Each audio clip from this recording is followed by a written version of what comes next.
we're really excited to have one of our great customers here with us today to be able to present and talk a little bit about his story. So Mamadou Dianko is the manager of network engineering at Intercontinental Exchange. I'll tell you a little bit about ICE in just a moment, but first a little bit about Mamadou. He's a native of Senegal, West Africa. He's a manager of the network engineering compliance at ICE for the last several years. He started as an information security analyst at the New York Stock Exchange, and he's been in information security field for the last 7 years. He's got a BS in electrical engineering and a master's in cybersecurity from NYU. He's a big soccer fan, still finds time for football, and still finds time to play, even as one of our own, Chris Chuck, says, at the expense of his own ACL. So certainly a sporting man. The Intercontinental Exchange, or ICE, is an American company that owns exchanges for financial and commodity markets. They operate 12 regulated exchanges and marketplaces. This includes the ICE Futures Exchange in the United States, Canada, and Europe, the Leaf Futures Exchange in Europe, the New York Stock Exchange, equity options and exchanges, and OTC and energy and credit and equity markets. And so they're certainly involved in an awful lot of things, very highly regulated, and one of our great customers. So Mamadou, thanks for spending some time with us today. We appreciate it. And again, as a reminder, if you have questions along the way, feel free to use the chat window, and I'll try to jump in where appropriate and ask those questions. All right, thank you, Jeff. Can you guys hear me all right? We can. Okay, I'm gonna go ahead and share my screen.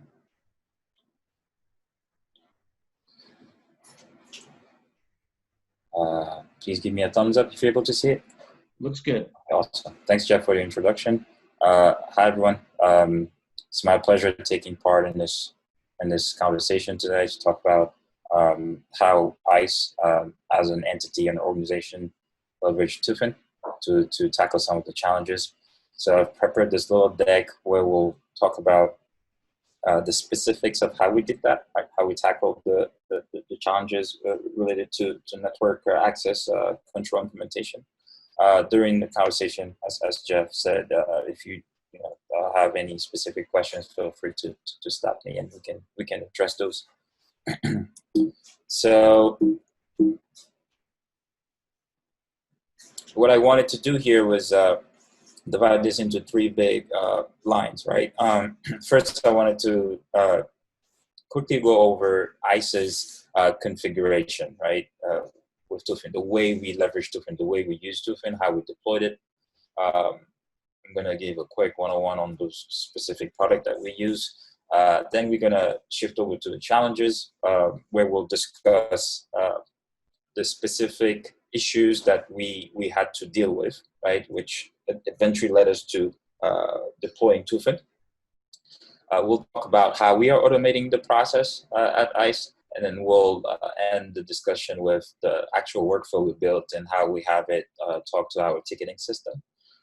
And then we'll end the talk with questions and roadmap for ICE as far as Tufin goes. So we are at ICE leveraging two main products of Tufin, right? So we have Secure Track and Secure Change. For those of you who are not familiar, Secure Track is essentially the network auditing tool, right? It's really more than that.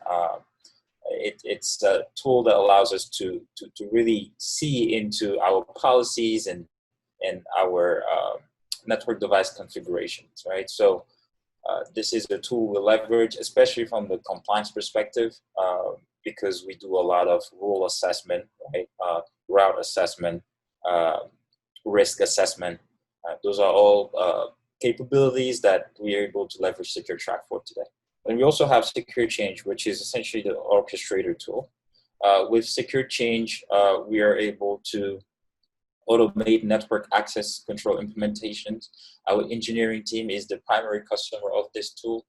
We'll go over specifics on how we actually got it to work and how we use it to push rules into our firewall policies. Okay.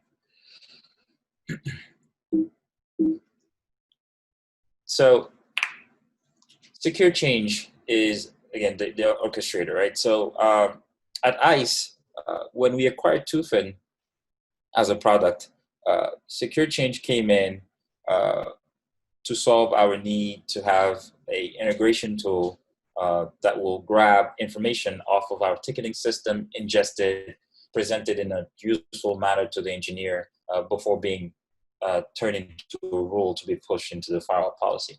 So with the orchestrator, we have it so that it takes the information from the ticketing system. There's a workflow we built that we will talk about, where it will essentially parse that information it grab from the ticketing system and suggest rule changes, right? Design the policy rule that needs to be pushed in order to facilitate this firewall access request.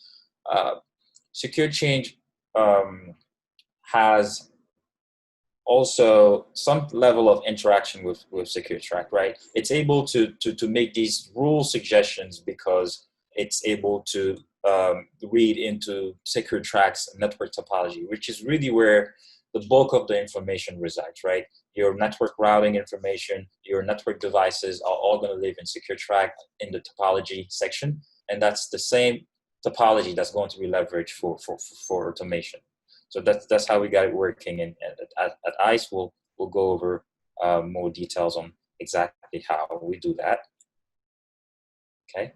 As far as challenges, the number one issue we started seeing back then when we started looking at tools such as Tufin was that the number of firewall rule requests was exponentially growing, to be honest with you, right? So ICE over the years has acquired many companies, and when you're talking MMA, you're also talking increase in the employee population, right? A growing complexity associated with the network, and all of those things can result into a higher number of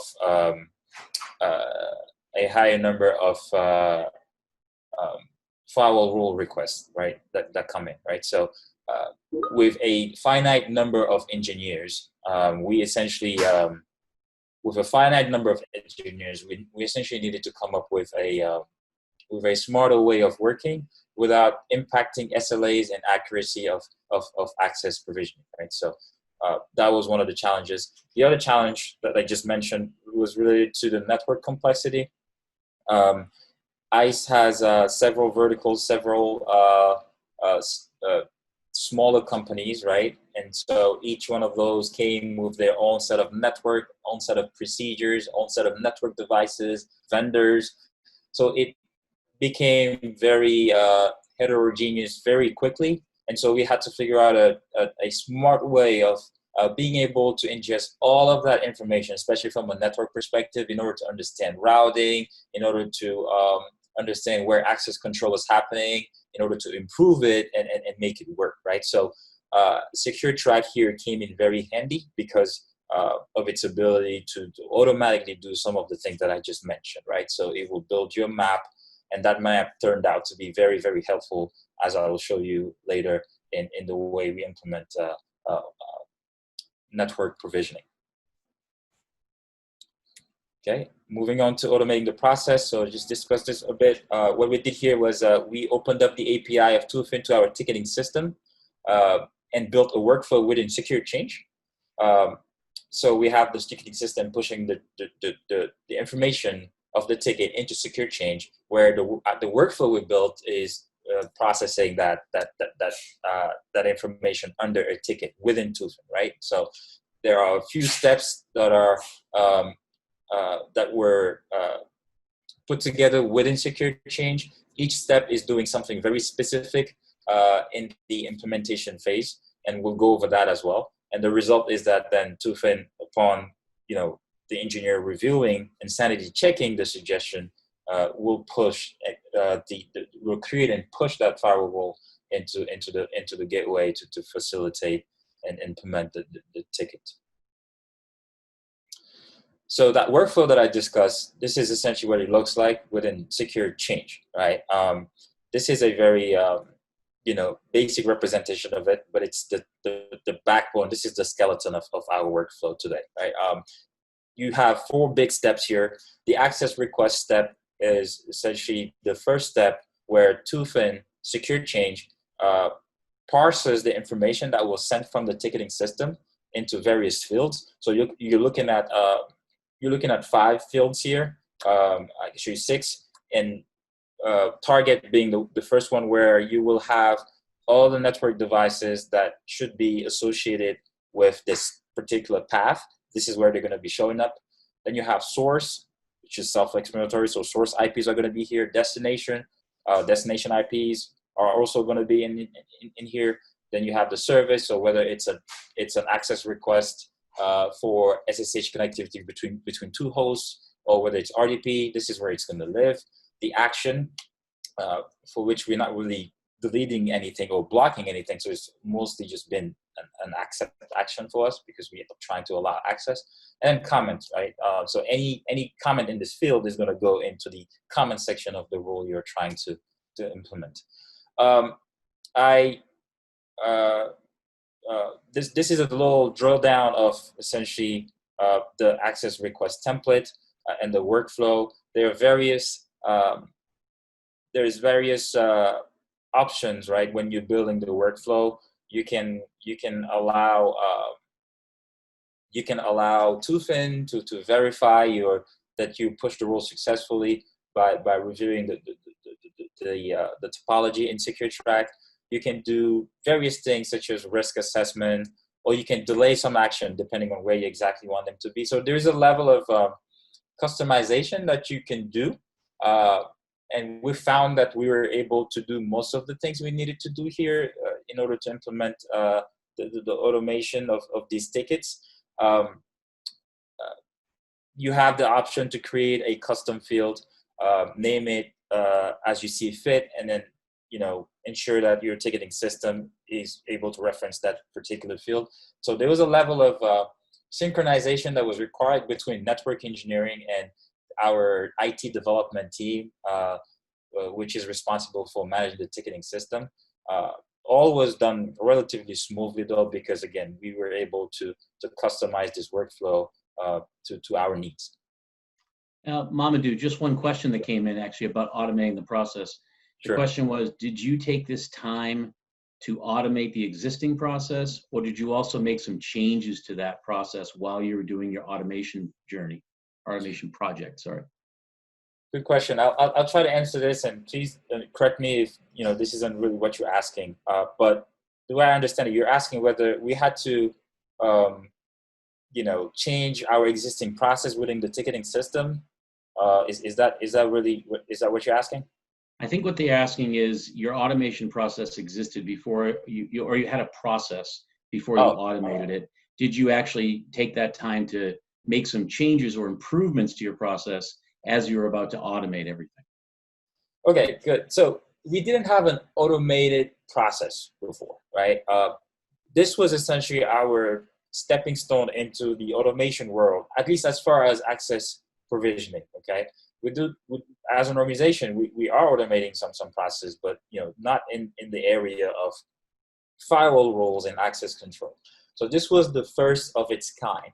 The prior steps were relatively manual, right? So we had the old-fashioned way of just going into the policy, opening up another tab for the ticketing system, manually reviewing the ticket information, tracing the path, figuring out exactly whether the rule was already implemented or not. So you can imagine this took a while, right? And you had a higher risk of making mistakes as well, right? Added to the fact that you had to be seasoned enough to know exactly where everything lived and where you needed to put the rule, right? So there's a lot of dependency there that kind of made this a bit complicated and hard to scale, right, as we grew even bigger.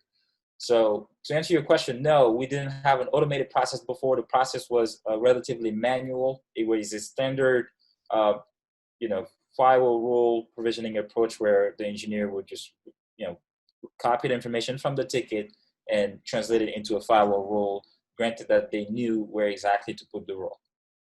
That's great. Somebody did ask the question, by the way, you mentioned ticketing system a couple of times. I think you're going to cover this later, but they wanted to know what ticketing system you were using and did you integrate that in? ServiceNow. ServiceNow is a ticketing system we Thank use. you. So, sure. Moving to the target selection, which is the second step of the workflow. So here, as you can see, this is where we are having Tufin review the actual paths, right, between the two hosts that are part of the connectivity request and suggesting the targets, right? So this is where it goes to secure track, leverages the topology, traces the routes, and comes back with the suggestions of the network devices that need to be targeted for this particular request. So, to me, this is the most important step of this workflow, because without, really this ability for Tufin to give us exactly, the path, you don't really gain much, by having to do it yourself, right? So I think this is from an engineering perspective, to the eyes of those who are, actually going through this workflow and, processing tickets. This is really the biggest advantage of having Tufin as a product. It's able to automatically select the target and tell you exactly where the rule should go. Right. So as a practical example, if I have an IP address A trying to talk to IP address B, and you have 3 routers, 2 firewalls in the path, Tufin will show you exactly what those routers and firewalls are, and so it takes the guessing game out of it. And the second thing I want to point out here is that you will see that we selected run risk. This is another feature of Tufin where we are able to, granted you have your zone matrix defined, we're able to look at a request and determine exactly what the risk is based on what you would have defined as a policy between those 2 zones involved, right? So say you have a request coming in from a host in the DMZ looking to talk to a host in your management network. If your policy says that you don't want RDP initiated from the DMZ into management, then this will be flagged as a risk, and you can elect to do it in this menu.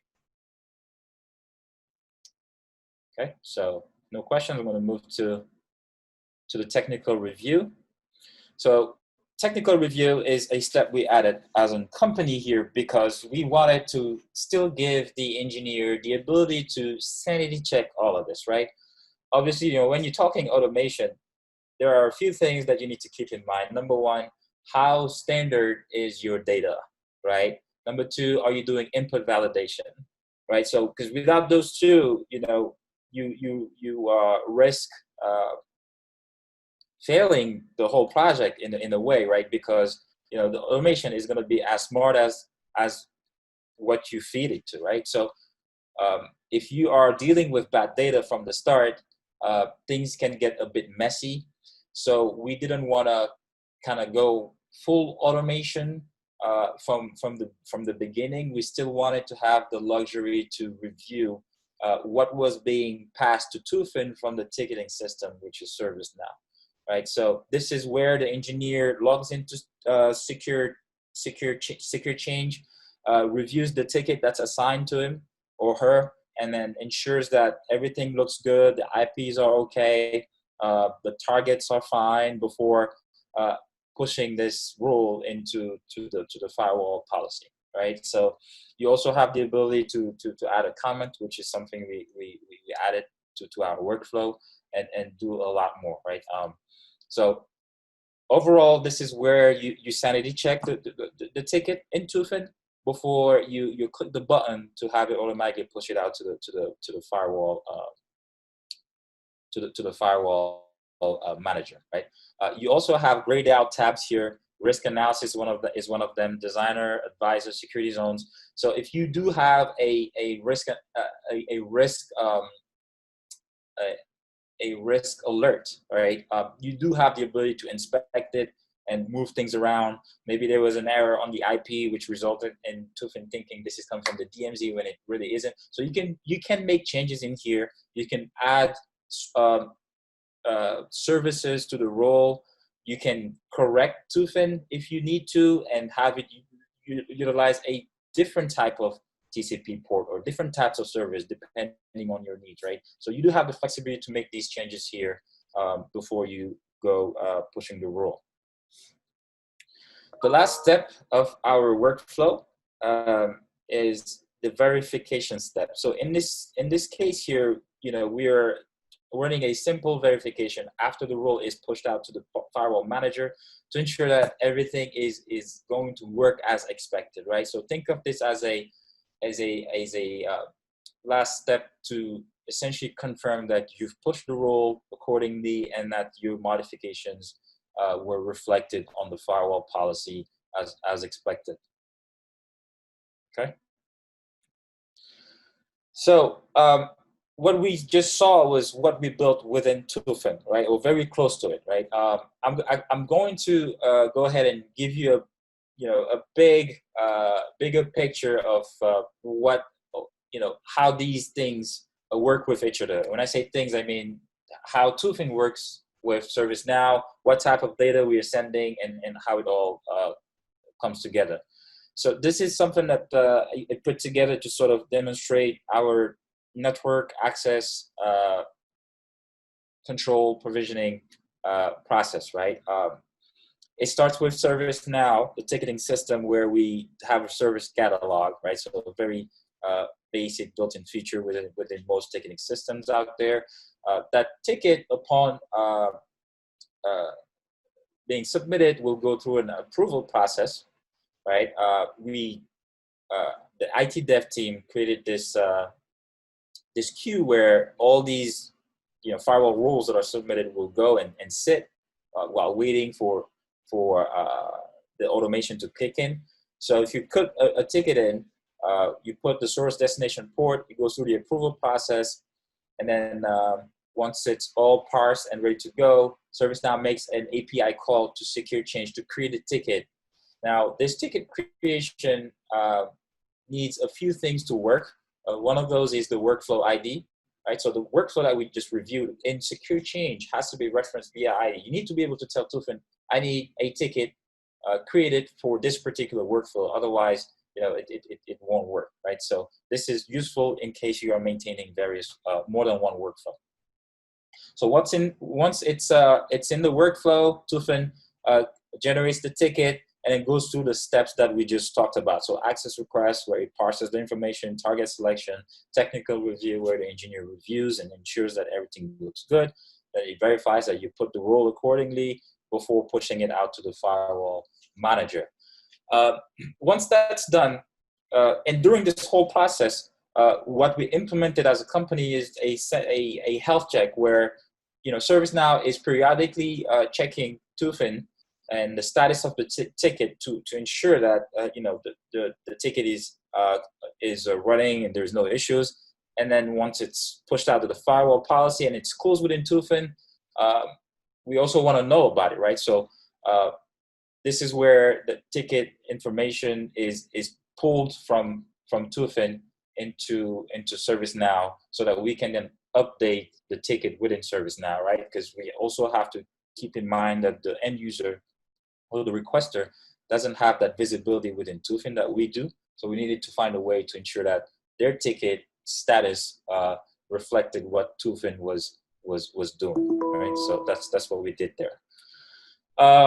Adding a little bit more details here, these are the type of information that we collect within the ServiceNow ticket before we make an API call into secure change to send it, right? So the ticket number is one of those. The description, as well as the source port destination, the source IP, destination IP, port, the requester, which is in our case a service account, and the workflow ID that I just mentioned. So this is the information that we always sending to Tufin when creating a ticket within secure change.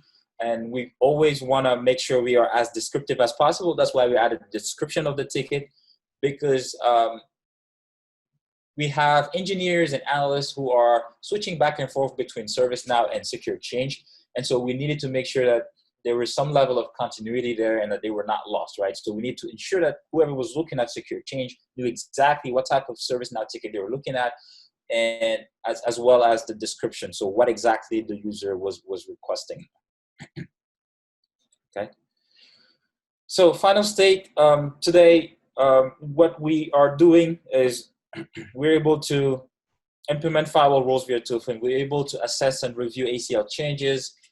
These are things that we implemented using the API, and it's been working so far without major issues. We've been running with this configuration for, I would say, almost 2 years now, without any major issues. The other thing that we added as a functionality was the ability to check if the access is allowed.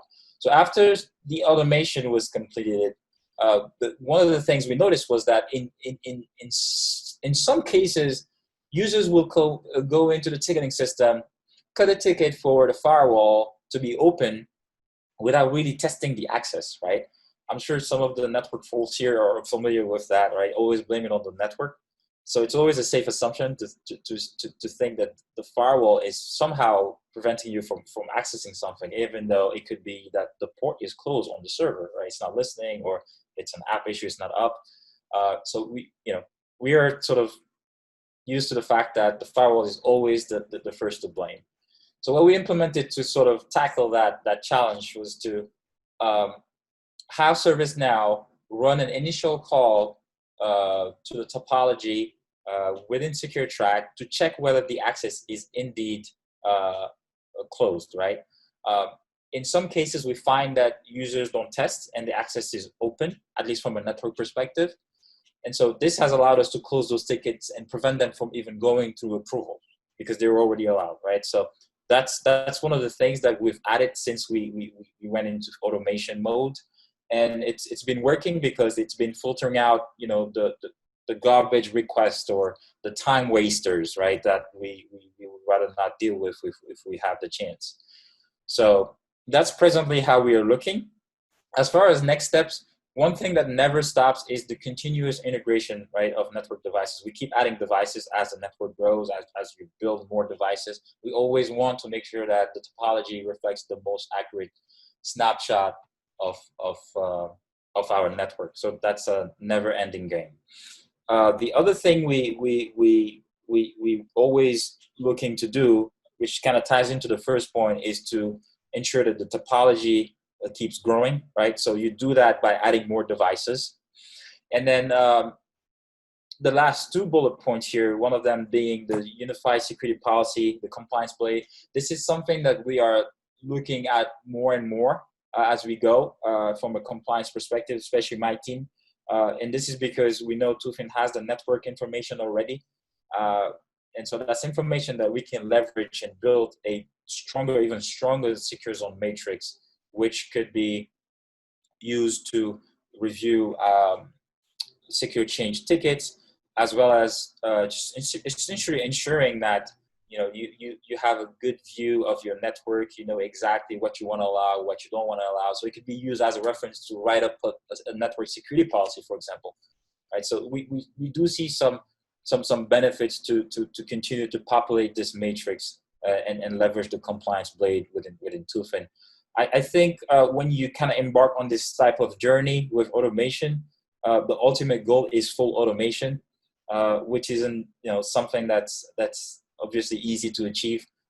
This is always in the back of our mind, and we are consistently chipping away, making sure that we are positioning ourselves in the best way to achieve that goal. Okay. So that's the end of the presentation. I just wanted to share a quick overview of what we use Tufin for, and I'm happy to answer any questions that you guys might have at this point. Yeah, there was another question that came in over the chat, Mamadou. It's Sure. any firewall rules maintenance automation, example, ACL cleanup, process, port closures, etc., change review or governance boards in the chain of events?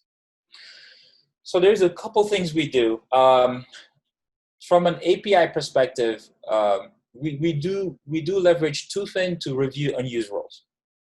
Okay, this is a biannual process that we implemented, as in my team, the compliance team, where we generate these reports and go over them. We have these predefined conditions that we came up with, right, which match our environments and the company.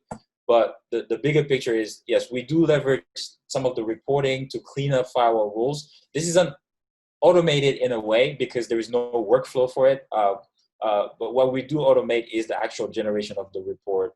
We have all these conditions defined. And so this is something that we're able to do thanks to Tufin. The other thing that we started looking into is the ability to remove rules, right?